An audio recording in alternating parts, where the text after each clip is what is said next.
What is going on, YouTube? Andrew Miller, Shane Black from Hook'emHeadlines.com, at least for the time being, and the Hook 'em Horn Show. Wanted to come back today with kind of a college hoops update. Talk a little bit more about Texas basketball and the state of the channel moving forward. I have been the site editor over at Hook'emHeadlines.com, which has kind of been like the driving force for pulling together a lot of this community for YouTube and, a lot of the discussions that we've had. Shane and Tarek have written over at the site for quite a while too. We had Mark on here in years past. But for me, I in March am stepping back. I will be moving to covering hoops exclusively, I believe mostly at the college level, maybe some NBA draft focus as well. So for the YouTube channel, still want to keep a good hoops focus on here. During the fall, I think we'll still do some discussions for college football, mainly just as like kind of fun community engagement though. Give our thoughts, things like that. I still plan to keep a certain, I guess spherical tie, if you will, for the Longhorns on the YouTube channel, because I know that a lot of y'all that watch, it's not the most fun update that we've done for the Longhorns for basketball. Since our last video, I think we were recording during the Arkansas game, the first Arkansas game. And really since then, things have gone outside of the win over Kentucky, which was pretty fortunate because they had two starting guards out. Yeah. It's been rough. We've had what is, in my opinion, probably the worst loss under Rodney Terry. 5 out of 6 that they've dropped. Really at this critical juncture, you need everything you can get for one, especially with how tough the SEC is. I mean, Texas right now, I think unless you win, we were saying this off camera, unless you win probably at least 2 quad 1 games, maybe 3, Texas, but they got to pull it together. It's, the fact that this team is healthier, that can be a separate discussion because I think Arthur Kaluma is still dealing with the knee injury. He doesn't look fully himself, at least to me, since he came back from injury a few games ago. Anyway, what are your thoughts right now on kind of how Texas is looking on the bubble and with 3 games for March Madness in the tournament? Yeah, so I mean, we talked about this. Texas is opening 5-game stretch to start SEC play was, the toughest in the country, just an insane gauntlet. They went 1-4, was able to get that win at Oklahoma, but they rebounded well after that 1-4 start and went 3-4 over their next 4, including wins over Missouri and A&M. And the one loss was a 3-point loss to Ole Miss. So you're kind of sitting there and you felt like Texas had some positive momentum heading into the back half of the season where you had a lot of winnable games on the schedule. Arkansas at home, at Vandy, at South Carolina, then at Arkansas. And of course it has not gone well in those games, 1-5. I think it's been a whole host of problems, and I think you can blame Rodney Terry for a good amount of it. I also think there's been some fair discussions about the resources that Texas is putting into the basketball program. I think they're well funded, not as well funded as some of the top dogs, but well enough funded to where you should be at least fielding an NCAA tournament team each and every season. So this is just really unfortunate, especially with the miss on JT Toppin, who's now at Texas Tech, just got outbid there. And it seems like, with the lack of front court depth that is plaguing Texas this season, that JT Toppin could have been a huge help. So, unfortunate season on paper coming into the season. You looked at the guys you brought in, Jordan Pope, 17-point per game scorer at Oregon State, Julian Larry and Jason Kent were double-digit point-per-game scorers on an Indiana State team that made the NIT championship last year. Tremont Mark coming into his 5th year, 14-point-per-game scorer. And, you had Arthur Kaluma. You had a lot of really good scorers. And I remember doing, an article in the preseason talking about if you add the combined point per game totals of all these players last season, I think it was sitting in like the low 80s. And then you add Trey Johnson into that mix, and we could see an offense that has a ton of firepower. But it really hasn't played out that way. And I think the unfortunate part, from my perspective, is there's a fair amount of apathy on the court at times where like the guys aren't really into it. And that's frustrating, not only from a perspective of covering the team, but from a fan perspective as well. I think that's all ultimately why the fan base is kind of soured a bit on Rodney Terry. I'm sure we'll have this discussion at a macro level, either here or at a later date, on what the Horn should do and what CDC should do. But yeah, I think RT was in a bad spot, and I don't think he's helped himself out a lot. So, kind of looking at the bubble here, I agree with you. I think 3 wins to close out the season, whether you get them all 3 in the regular season or 1 or 2 in the SEC tournament, probably put you in just based on the fact we're looking at a weak bubble. But I don't trust this Texas team to beat anyone on the schedule going forward. And game in, game out, they really are just the epitome of a college basketball team in the sense that the runs are absolutely insane. Well, they'll play some great basketball for 8 minutes, and then they'll play some really bad basketball for 12. So it's been tough to watch. Not fun. Probably the least fun season since the 9-win Shaka Smart team for me. Kind of stuck a little bit for me. Texas last year had 2 players that really led the team and were the heart and soul of everything, with one of the best scorers in NCAA history, Max Asmus, Dylan Dessou, who went from being someone who couldn't stay healthy that often at Vanderbilt with the knee injury, and showed flashes early in his career at Texas, to like one of the best centers, I think, in the last decade or two for the program. He really was remarkable in his final season and a half at Texas. This year, you don't really have that secondary support that Texas really needs to take that next jump you were alluding to with Jordan Pope. That conversation, all these guys that Texas brought in from the portal that were proven scorers and playmakers at their other schools. We've talked about it for a while, that we were waiting for this to mesh and for this team to really build some identity and cohesion, but we just don't see it. It's a lot of late shot clock attempts. I'd run this stat before, but I would have to go back to my numbers. I'm sure the numbers have changed a little bit, but Texas this season, I'd run it for the past decade. This was as of 3 weeks ago. Texas had taken more late shot clock attempts, or a higher portion of late shot clock attempts this season than any other year over the past decade. And, you could put a lot into that stat of just saying, Texas is playing a slower tempo, which their pace is about on par with where they've been for the past 5 years, at least the past 3 under Rodney Terry.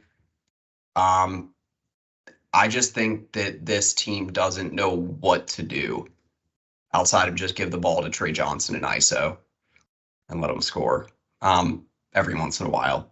Try to, run something fast in transition, or give Jordan Pope a mid-range shot. But I don't know what the plan is on a lot of possessions, because I don't see much happening off ball. I don't see many plays developing inside the arc. And I don't see anyone else that's giving them a secondary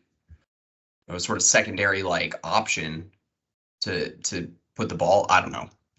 I'm just rambling at this point, but Trey Johnson is having a great season. You had said like I said, maybe it was a couple of months ago, that you were worried about Texas. I don't want to say wasting him. That's not the right word for it, but that you were worried about, not getting as far as they probably should with that level of score.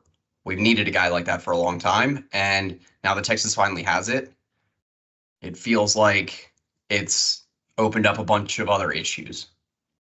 Yeah, and I think, going back to your point, not knowing what's going on from offensive possession to offensive possession, I think that comes back to RT, because it's a roster that has proven scores at the college level. Like, you could argue you don't really have a guy who can dump it in down low and you can play back to the basket, 8 possessions a game, but you have Trey Johnson, who might be the best scorer in the country. You have Jordan Pope. You have Tremont Mark, Arthur Kaluma. So like that's just kind of on the coach not setting these guys up in positions to succeed. And if you obviously, it's a if you took Trey Johnson off this team, like his ability to score the basketball in isolation, which has nothing to do with Rodney Terry, is the only reason this team is even staying afloat. So I think that's what I come back to, where it's like just the offensive sets are just not there. We're not getting open looks when we need to. This team isn't well coached. I go back to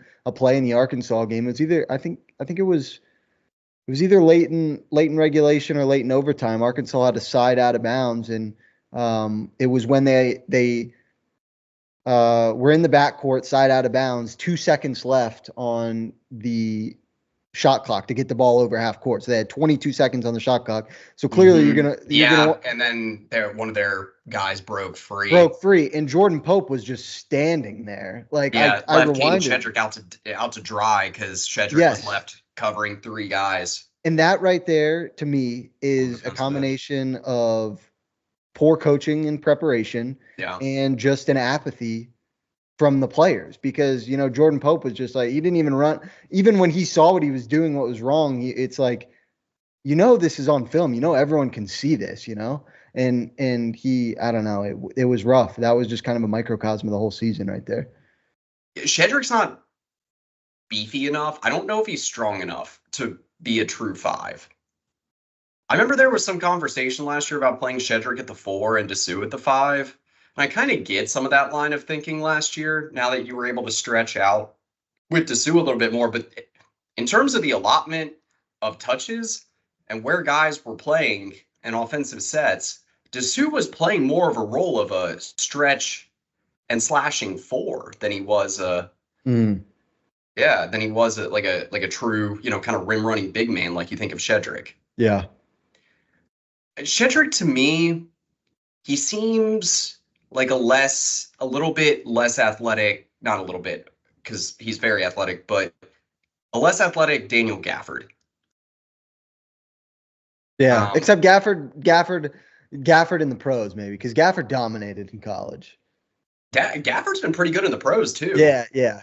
For a second-round pick, he's been tremendous value. Mm-hmm. I see what you're saying, because at Arkansas, Gafford was a certified stud. Yeah, and he could get out and run. He put in a lot of effort. Yeah, knew the defensive sets. I mean, Shedrick does all those things, but I saw someone tweet the other day that I'm tired of watching a 240-pound Shedrick get bullied and pushed around in the paint. By starting SEC bigs, and it is true that we got beat by 15 by South Carolina, or by Colin Murray Boyles, I should say. He looked like, what it looked like to me when they were playing with Murray Boyles?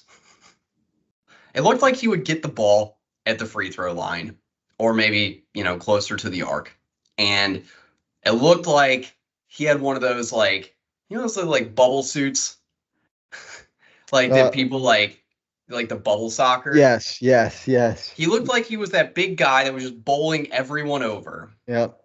When he was going one-on-one there, and he just had his way. What was it, 16 points in the game's first 15 minutes? Yep. All inside the arc. These are huge problems. I have a stat here that I think I included this in my takeaways piece the other night, or something akin to it. But Shedrick is our starting center. Okay, yeah, no shit. Basically, what I'm trying to say is we need a better interior presence. Shedrick this season is shooting under 50% in the paint. There's no easy answer here because Onyema gives them decent. I don't know. I'm just rambling on at this point. It is, to surmise my stat, that is the first time in the past 10 years that Texas has had their starting center shooting under 50% in the paint when they are playing over 50% of the minutes in a season. There's been, short stretches like the, Dessou's injury years or whatever that be, maybe someone swing between the 4 and the 5, but not a true starting center that's played over 50% of our minutes at center. It's an issue. That's telling. It's a pretty telling stat. I mean, it depends what you see as the ceiling, like how realistic of a fan you are watching this. But I think for Texas to make the tournament and then potentially win a game or maybe two is basically these guys who haven't been making shots lately, Kaluma, Pope, Mark, outside of the Kentucky game, they have to make tough shots pretty much because it's not, I mean, they are getting open looks that they're not knocking down. And so it is disappointing because you started the season, as the second best 3-point shooting team in the country, shooting like 42% as a team. So you got to knock down the open looks, but you're also just going to have to hope for, some solid individual isolation basketball from guys not named Trey Johnson, because I don't think Rodney Terry is going to, turn into an offensive guru in the next 10 days. So you're just going to have to hope for really solid individual performances. And that's unfortunate because I do think in some far off world, like the talent of this team, if it was either, coached by someone else or if there was, one extra piece here that they could have been something pretty special. But unfortunately, that just has not been the case this year. I think people are sleeping on how important this Kaluma injury is. For me, Kaluma, let me take a look here at some of the on-off stats for him. Because I want to say since he got back from injury, what was that for the South Carolina game? He shot 22% from the field. He's missed 13 of his last 14 three-point attempts. This one is the one for me that sticks out. He's been stuffed at the rim 3 times. One in the entire, like all the other games he played this season before the injury, which was what, 24, 25, something like that. I think in a way it is almost similar to last year where Kaluma is like just a less productive version of Dylan Dessou. Almost like a hybrid of Timmy Allen, Dylan Dessou. He can still facilitate inside. He's good at cutting like Timmy and is a good one-on-one defender at the 3 or the 4. But he's also got that range. He just got like a really good 3-point shot. It's seemingly out of nowhere because he was shooting like 45% from 3 before the injury. Yeah. So anyway. Yeah, we were talking about, who was the MVP of the team in the non-con? Was it Kaluma or was it Trey? So that kind of speaks to how he was performing. Yeah. I mean, the scope of the conversation now for who is that martyr, if you will, for the Longhorns. At this point, the conversation is just like, how many points can, other non-Trey Johnson players, like, how much can they really give the Longhorns at this point? I don't know. Yeah. All right. So let's leave it here with the Longhorns. What do you feel like, because you said the Rodney Terry thing, and I think we can get into this more in a later video. What do you think Rodney Terry needs to do to just like essentially at least have job security through the offseason? Well, I think we'll know pretty quickly about, we'll know pretty quickly into the offseason whether he has another year or not. You remember the Tom Herman firing? There was kind of some rumblings, but one morning we just woke up and Tom Herman was fired. I think that was the weirdest thing yet under CDC for sure. Yeah. And I mean, so this is why I think he will not last, is because you just had the town hall where CDC comes out and says, we expect every program to be top 5 in the country. And then, some pushback, we talked about it earlier about, is the funding there for basketball? So if CDC really believes that he didn't give RT a true shot, with the NIL money, then maybe he'll let him last another year. But I mean, I don't really see, even if you make the tournament, if you make the tournament and get smoked in the first round, I don't see how he's coming back. I think it's one of those things where hopefully CDC. If Texas misses the NCAA tournament, Do you think it's like the Shaka Smart situation? If in what sense? Sorry, I should have added some context there. Like, this to me feels like the Shaka Smart situation, where like the regular season in 2021, like what was Texas, like a top 5, top 10 team for a lot of Big 12 play Yeah. that year. Yeah. And yeah, you were like, I felt at least like that was the best Shaka Smart team, like the most cohesive, experienced, deep in Yeah. 2021. And it's like, oh crap, they actually have a path in the NCAA tournament. Was it 2 or 3 seed they were that year? In 3, and they lost to Abilene Christian. Yeah, to 14th seed, right? Yeah. Yeah, Um, couldn't make a shot. Kind of yeah, summed up the Shaka Smart tenure. and I really felt after that game that it didn't matter. Like it, it didn't matter what happened. You knew that Shaka Smart was going to be gone. And then, sure enough, a few days later, not even a few days later, CDC's out on a plane meeting with Chris Beard. Yeah. Um, so do you feel like CDC right now is in that mode, I guess, of like he's just ready to go on a search? Or do you think it's more like that, like, kind of like the Tom Herman thing where it's like maybe a little bit of subterfuge or like confusion? It's a good question. I think it depends if he knows there's a guy out there that he really wants and could potentially get. If, there's been some Will Wade buzz, there is always some Royal Ivy buzz. I don't think that you would fire Rodney Terry to just make Royal Ivy the coach without going through a search, because Royal Ivy has already been a part of some searches. And if he was that great of a candidate, I don't know why he, wouldn't have been hired at this point. I'm all in on the Will Wade train, but I don't think there is a home run guy. Like, clearly Texas fans weren't thinking about Chris Beard until CDC made that a possibility. That wasn't like, oh, we're going to go take, maybe some deep into some message boards, there was some scuttlebutt, but it wasn't when we started the 2021 NCAA tournament.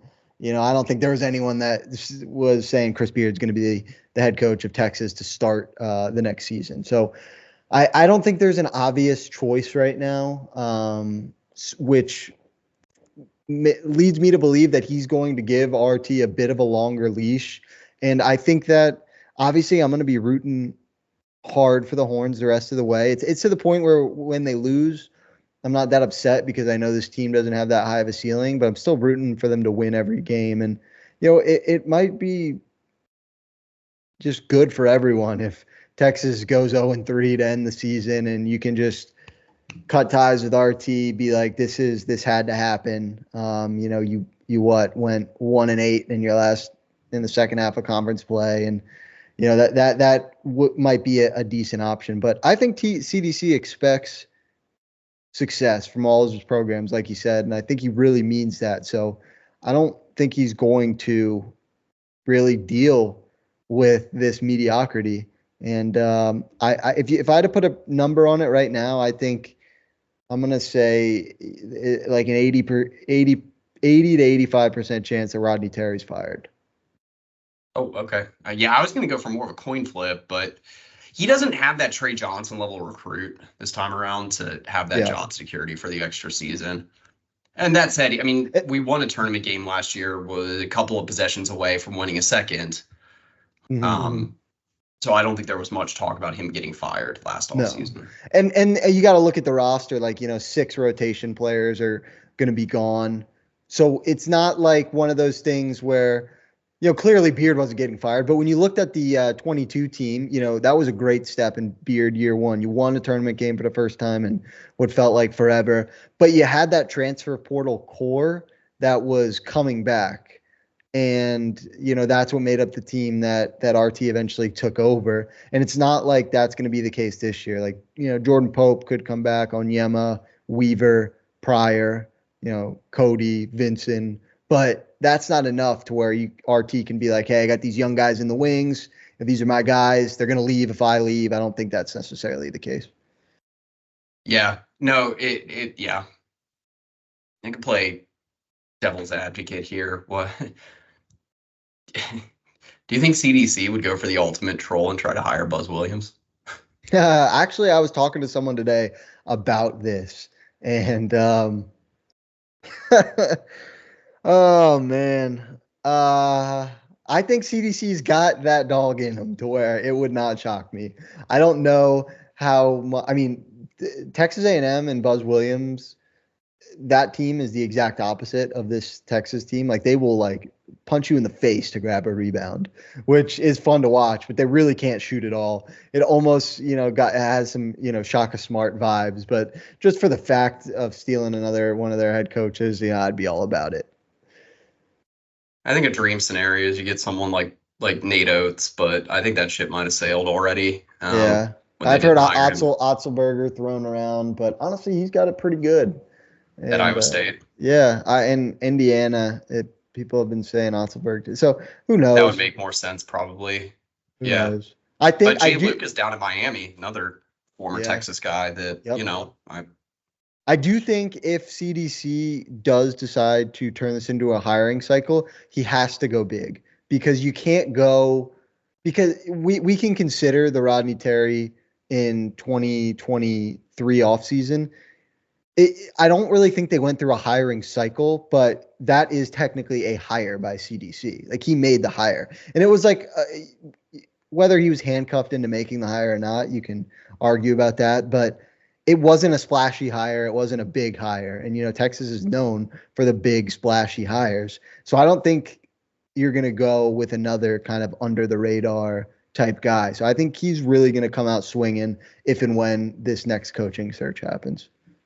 Yeah, one name that I'm always interested in for Texas now in the SEC is if they were able to muster up a good enough offer to try to get Billy Donovan back to college. I thought you were going to say that. Yeah. Yeah. That would be great. That would be all in. All right.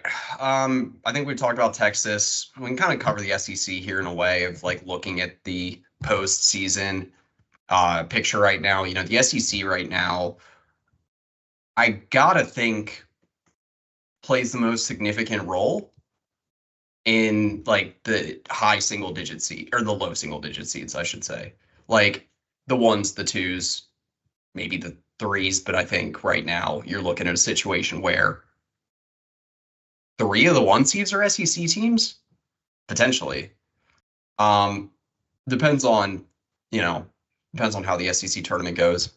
But right now, Joe Lunardi has the 1 seeds projected as Auburn, Duke, Alabama, and Houston. So 2 out of the 4 being from the SEC. 2 seeds are Michigan State, Florida, Iowa State, and Tennessee. So Florida is also the highest 2 seed. So there is that chance where Florida kind of gets in. They lost to Georgia the other day, correct?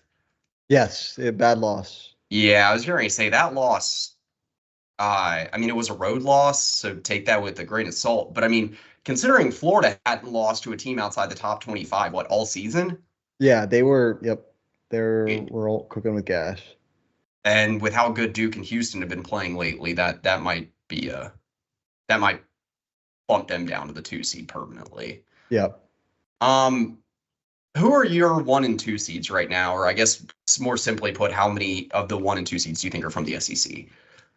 Yeah, I think Auburn is clearly, unless they really falter down the stretch, they're going to be the number 1 overall seed. They have 15 quad 1 wins. I think the next highest is 10, which is just absolutely insane. And I think Duke is the other lock for a 1 seed.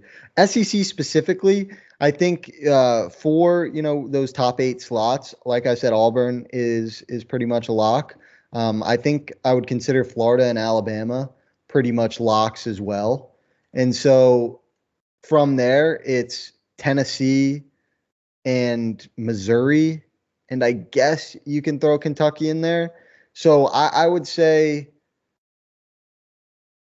16. I'm leaving A&M out on purpose. That last loss was tough. I think 6 teams could feasibly get a top 2 seed. I think it will end up being 2 1s and 2 2s. And I will predict that it will be Auburn and Alabama on the 1 line and Florida and Tennessee on the 2 line. I think at this point, it's almost more likely that Tennessee gets that 1 seed than Florida. Yeah. Tennessee, they got They have more quad one wins than Florida, and Yeah.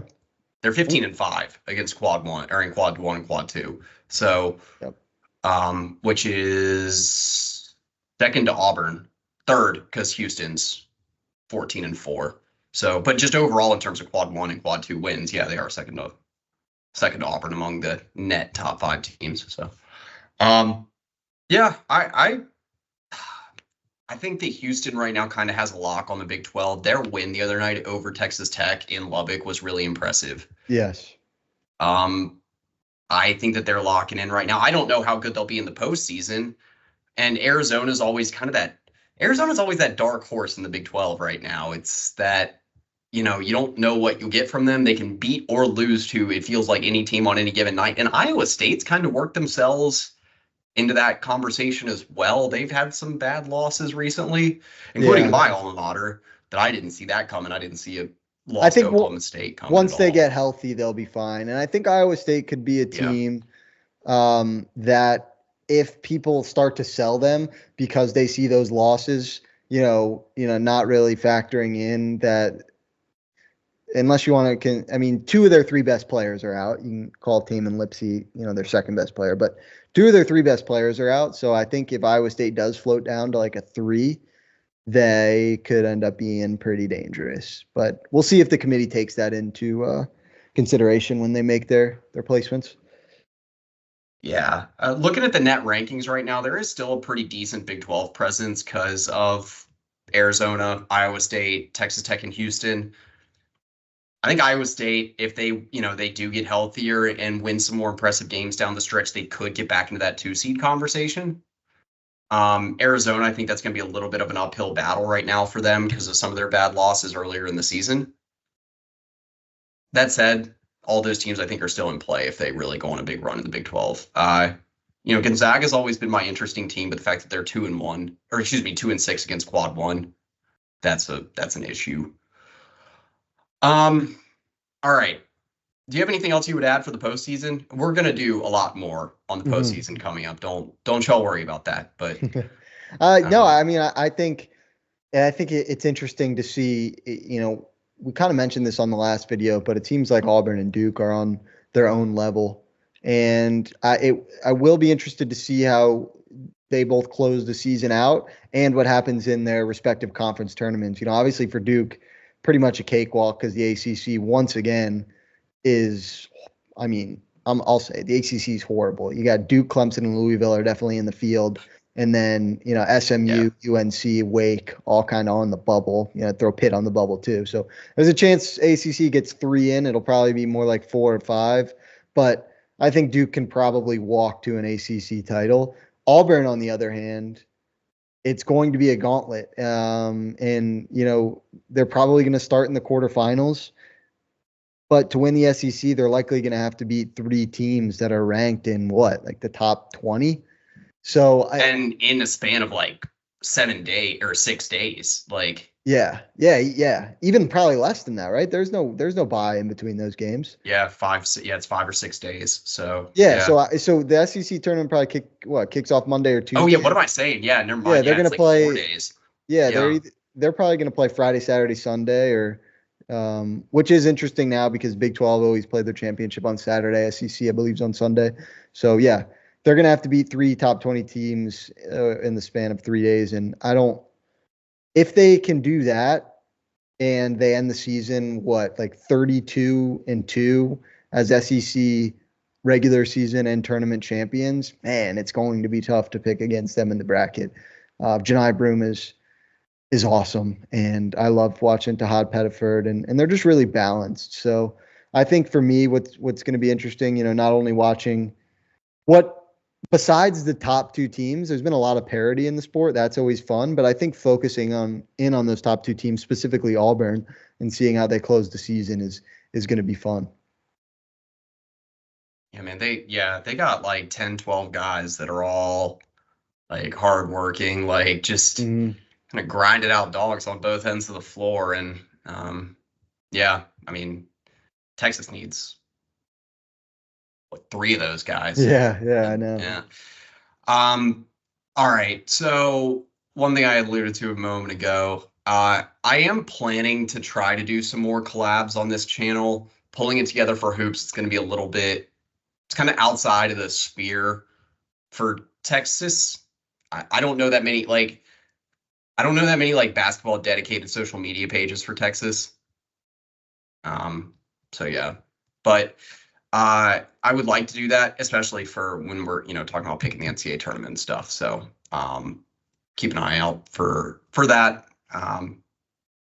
And then if anyone knows of anyone in the Texas space that is big with basketball, definitely reach out or leave something in the comment section below, and I can get on working on that. All right, last thing I wanted to talk about, and this is going to be pretty like this is going to be pretty Texas specific here, but the NBA draft. I I think that for the first time in a while, Texas. I don't know. I don't know if Texas is going to have a second guy drafted. I have a hard time seeing that at this point. I thought Arthur Kaluma might, but his stock has probably fallen a little bit if he were to maybe be like a late second round pick. That said, we've had undrafted guys. Serge Barry Rice is a good example of that. Dylan DeSue doing pretty well, I believe, in the G League right now that, have provided some value. So I've got I pulled this together yesterday because I'm planning on doing an article on it here in the coming weeks before the tournament, at least, is like NBA draft prospects to watch in the tournament. Yeah. It's always an interesting thing to me. My NBA draft top 10 right now. When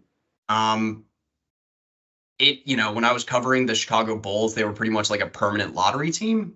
And so like I was always, unfortunately, like they never really got like to that like upper echelon of picks. Like they never got, I mean, it works okay now, but they never got that Zion or Ja Morant or LaMelo Ball or Anthony Edwards or anyone like that.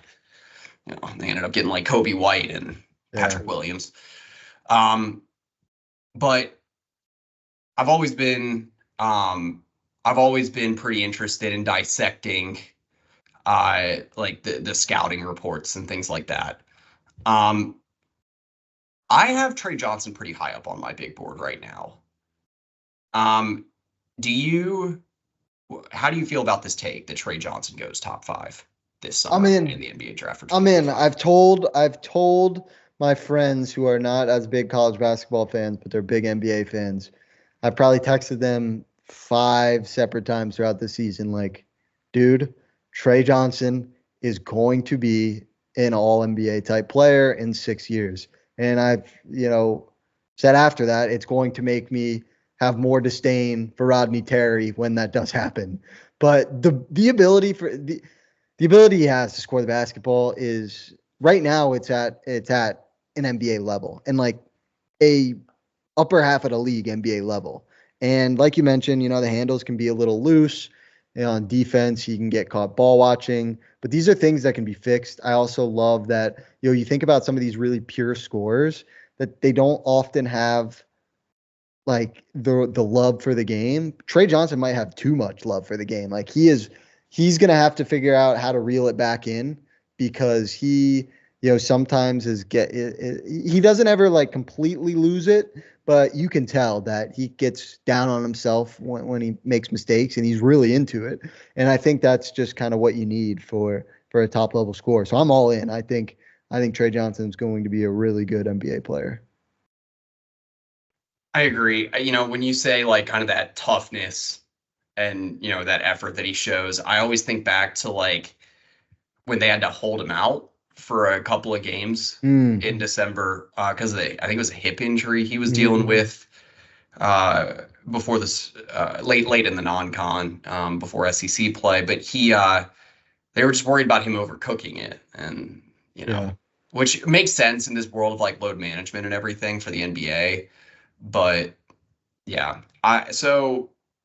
one question I have for you, and then I kind of got a trivia question at the end because I think it's interesting for Trey Johnson. But right now, I think would you have Cooper Flagg at the top of your big board if you were doing? I would, but I love Dylan Harper. Okay, I have Dylan Harper at number 4. Okay, Rutgers forward, yeah, or swing forward, kind of a. He's a guard. He's a guard. Ace Bailey is the swing.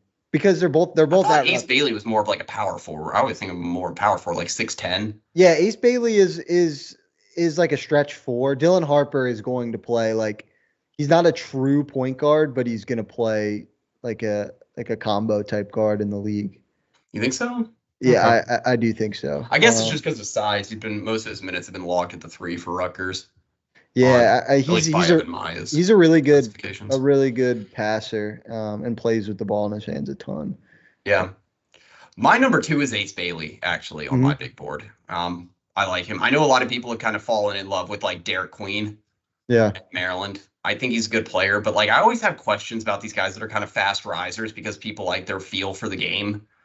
Like Derek Queen might very well be a very good NBA player. I have him at number 9. I'd have more yeah. questions. I really like Rasheer Fleming, Mm, just a name to throw out there. I've been high on Jeremiah Fears over at OU. yep. I think he's a quality player. But yeah, I have Trey Johnson number 3. Number 3. Yeah.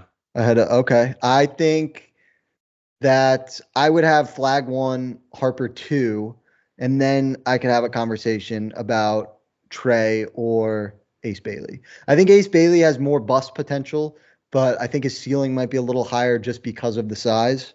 And you see like some of these shots that he takes and makes, he looks like Kevin Durant doing it, and it's actually probably he has a thicker frame than KD, but I've been yeah. I think I'm flag Harper, and then probably flag Harper, Bailey, Johnson.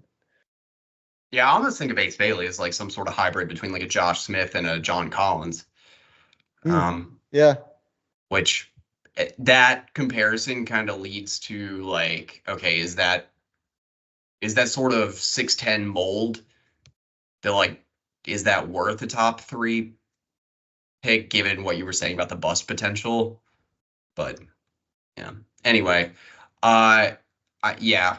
Okay, so I know you got to get going here in a moment. We will definitely have more conversations about like the NBA draft and really dig in more to that because yeah, I mean it's almost tournament time and that, you always it seems like you always have not like to the Steph Curry extent where you have like that sort of like crazy tournament run that boosts a guy's draft stock, but you yeah, always are going to have like a minimum 2 or 3 guys in the lottery that are there because of like their ability to kind of like show out in the yes. postseason. And yeah, Who before we log off here, it sounds like this guy might for you might be Rasheer Fleming, but who's kind of someone who's right now projected outside of the lottery that you think will be maybe not an all NBA type player, but he's going to be a 10-year guy in a rotation. I like Fleming because I like his floor Okay. and I like his versatility. Let Hmm. me throw out one other name out there. I think he is kind of borderline lottery right now, but most mock drafts I look at actually have him like late first round. And a guy that if you follow Texas basketball, you might be familiar with from recruiting is Liam McNeely. Mm, Um, I I think that McNeely could be really good as like kind of a hybrid 3. Um, yeah. he could play the 2 and be defensively. I still have questions there. I think that's where he really kind of has a lot of like polishing to do. But Yeah. I don't know. Liam and Rasheer's more experienced, obviously. Liam still being a freshman and all, but I think Liam's been doing pretty good considering that UConn had a lot of roster turnover and Hmm. he's been solid. Not Yeah. great, but Yeah. I I think he's think, someone that could have like a big tournament bump too yeah, for his especially draft because he stock. was injured a bit. And Yeah. so, then the hype kind of died. But yeah, I like that. I think, off of his offensive prowess alone, he's going to be taken in the first half of the first round. But those two guys for me, I really like Cam Jones out of Marquette. I think, oftentimes people, especially in the NBA, get underdrafted because of their age. Cam Jones is a senior. He was a sleeper for me as a potential national player of the year. He's 18 points, 6 assists, 4.5 rebounds a game this year. Just a really crafty scorer, can score at all levels. I think he doesn't have the ceiling of a guy like McNeely or a guy like Trey Johnson, clearly, but I think Cam Jones is going to make his mark in the league. And then also I have to give a shout out to my alma mater, Neat Clifford from Colorado State, who's like a swing man. He's been at CSU for, 3 or 4 years now. I think he's a senior, and this year they've really needed him to score at all levels. Really lengthy, super athletic, and just a really tough, hard-nosed player. And he's a guy that might sneak in the end of the first round. And if he can knock down threes, which he's proven he can this year, he's a sneaky player just because of that length and that athleticism. He could be a really interesting 3-and-D type guy at the next level. Yeah, he was kind of one of the bigger parts of that Colorado State team that Texas faced last year in the NCAA tournament. Yeah, he was he was the second option. Isaiah Stevens, the point guard, who was the leading scorer and assist man in program history, and then it was Clifford. And Clifford tested the waters last year and got feedback. He's probably going to be like a mid-second round guy. Came back this year, and I'm looking at it, 17.5 points, 10 rebounds, 4.3 assists a game. So solid decision. I've seen his name show up in first round mock drafts, kind of late first round. Yeah, he's a good player. He's a good player. Okay, so before you get going here, I told you I had a trivia question. I don't need every name on this. Okay.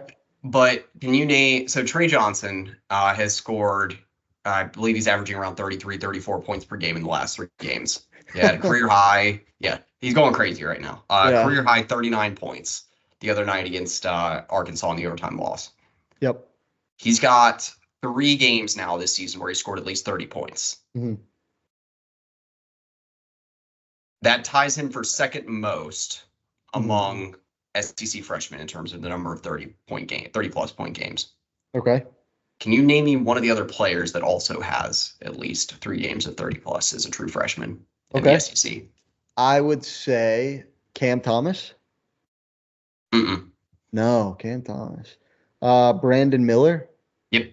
He's got 4. He's tied with Malik Monk for the most. So Malik Monk and Brandon Miller both had 4. So I mean, you got the question. I was looking for one, but I don't know if you had any other guesses. How many more are there? That have had 3? You have that? I see 3. There's 4. There's 4. Any recent names? Anthony Edwards? Yep, that's one. All but one are from the past decade. So, and all very big names. Anthony Edwards. One I think that kind of flies under the radar a little bit, even though he was a very good player. This might give it away, but at Alabama in the 2010s. Do you just want me to tell you the last? Yeah. Okay, so the big ones here outside, Anthony Edwards had 3 for Georgia in 1920, which is really impressive too, because that season wasn't even finished. Yeah. So he really started turning it on late. Probably could have had 4 or maybe 5. Jamal Murray at Kentucky. Okay. Colin Sexton was the one in Alabama. Yeah. Okay. Yeah. And then Tony Douglas in the mid 2000s at Auburn. But yeah, I mean, at least among those kind of 3-4 players, and I mean, Tony Douglas had some, I think, issues off the court, and he ended up transferring out of Auburn. I remember after that first season, but yeah. The rest of those names, all those names that ended up going to the NBA draft right away, all Malik Monk, you can make a case, but he's had a long NBA career so far. He's been a good player. Yeah, I think that's a good, honestly, a good floor comp for Trey is Malik Monk. Probably. I mean, you'd like to see it more like a Jamal Murray level, but but floor. I think at worst he could be just like a flamethrower, 15, 17 point per game scorer. Oh, I just noticed actually Cam Thomas had 2 for LSU. Okay, I was gonna say he had some outbursts. I'm surprised he didn't have more than that. Yeah, both him and Ben Simmons had 2, and then Antonio Blakeney, if you remember. Yeah, he went to my high school. Really? For 2 Man, years. he was an interesting player. I covered him with the Bulls on for the a minute. Bulls, yeah. Yeah. Yeah, shout out. G League player for a lot of his career and played over in Asia. You might still, I wouldn't be surprised. Anyway, all right. So we'll kind of put a pin in this conversation because we got SEC tournament here in a couple of weeks, and then probably do something before conference tournaments, and then before the NCAA tournament. So depending on what happens with Texas. So anyway, for it. You got anything else that you wanted to No, I'm pumped for it. I think if you're a Texas fan still watching this, I think, the end of the season, either way, either we make the tournament, which is great, or we have a tumultuous end of the season and Rodney Terry's fired and we start a new era. So I think it could be a win-win in some senses. So, Yeah, I just don't. Yeah, stagnation is the one thing you want to avoid right now in the SEC. So, yep. Yep. yeah. But anyway, all right. Well, let you get going. We'll still Alrighty. we'll still keep to this, at least talking about Texas. For Andrew Miller, Shane Perfect. Black, Welcome Horn Show. That's pretty much it. Welcome. Welcome.